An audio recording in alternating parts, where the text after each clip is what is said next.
রবিবার সবাই মিলে একটু প্ল্যান করেছিলাম একসাথে বসে খাওয়া দাওয়া করব। বাইরের কেউই ছিল না, সকলেই বাড়ির ছিল, মানে আত্মীয় স্বজনরা মিলে একটা গেট টুগেদার ছিল।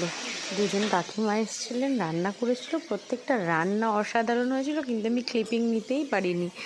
শুধু আলু ভাজার ক্লিপিংটাই আমি নিতে পেরেছিলাম।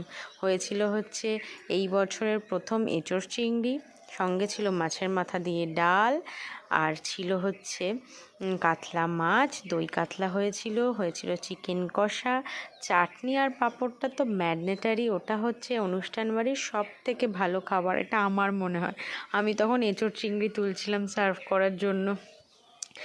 আর হয়েছিল মিষ্টিটা অসাধারণ হয়েছিল, আর প্রত্যেকটা রান্নাই ভীষণ ভালো হয়েছিল।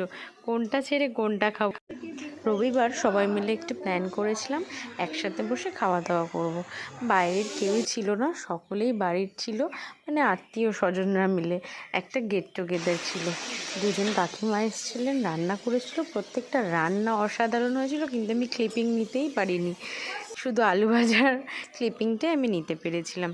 হয়েছিল হচ্ছে এই বছরের প্রথম এঁচোড় চিংড়ি, সঙ্গে ছিল মাছের মাথা দিয়ে ডাল, আর ছিল হচ্ছে কাতলা মাছ, দই কাতলা হয়েছিল চিকেন কষা, চাটনি আর পাঁপড়টা তো ম্যান্ডেটারি। ওটা হচ্ছে অনুষ্ঠান বাড়ির সব থেকে ভালো খাবার, এটা আমার মনে হয়। আমি তখন এঁচোড় চিংড়ি তুলছিলাম সার্ভ করার জন্য।